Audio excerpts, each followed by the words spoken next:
അനുകരണമോ അഭിനയമോ സംവിധാനമോ, ഇതിലേതിനോടാണ് ഏറ്റവും കൂടുതൽ അഭിനിവേശം എന്ന് ചോദിച്ചാൽ പെട്ടെന്നൊരു ഉത്തരം പറയാൻ അറിയാത്ത ഒരു പാവം കൊച്ചിക്കാരൻ പയ്യൻ. മെലിഞ്ഞ ശരീരവും പതിഞ്ഞ ശബ്ദവുമുള്ള അയാൾ സൗഹൃദ സംഘങ്ങളിൽ മിതഭാഷയായിരുന്നു. നാട്ടുകാർ ആദ്യമൊക്കെ അയാളെ ശ്രദ്ധിക്കാൻ തുടങ്ങിയത് അനുകരണ കളരികളിലും ചിരി അരങ്ങിലുമായിരുന്നു. അങ്ങനെ സർഗാത്മകമായ അവന്റെ സൗഹൃദങ്ങളിൽ നിന്ന് അവനേക്കാൾ പൊക്കവും മുഴങ്ങുന്ന ശബ്ദവുമുള്ള മറ്റൊരു മിടുക്കനെ തന്റെ ഇരട്ട സഹോദരനെ പോലെ കാലം അവന് സമ്മാനിച്ചു.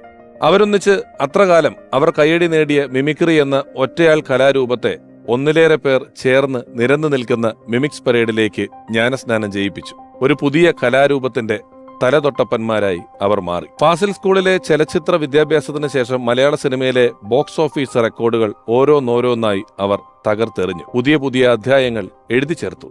ഇതിനിടയിൽ ആത്മമിത്രം അഭിനയ നിർമ്മാണ മേഖലയിലേക്ക് ചുവടുവെച്ചപ്പോഴും ഒട്ടും ഉലച്ചിൽ തട്ടാത്ത സൗഹൃദത്തോടെ അദ്ദേഹത്തിന്റെ വിജയപ്രയാണം തുടർന്നുകൊണ്ടേയിരുന്നു. അതെ, ഒട്ടേറെ സൂപ്പർ ഹിറ്റ് സിനിമകളും അതിലേറെ ഹിറ്റായ ക്യാരക്ടറുകളും കൊണ്ട് മലയാളി ഉള്ളിടത്തോളം കാലം മാഞ്ഞുപോകാത്ത എത്രയോ ചിത്രങ്ങളുടെ ഗോഡ് ഫാദർ. മരണം വരെ സിനിമയെ ഹൃദയത്തോട് ചേർത്ത് വെച്ച് എഴുതാനും പറയാനും ആവിഷ്കരിക്കാനും ഒത്തിരി ചലച്ചിത്ര സൃഷ്ടികൾ ബാക്കിയാക്കി ഒട്ടും പ്രതീക്ഷിക്കാതെ നമ്മോട് വിട പറഞ്ഞ ഓർമ്മയിൽ എന്നും സിദ്ദിഖ്.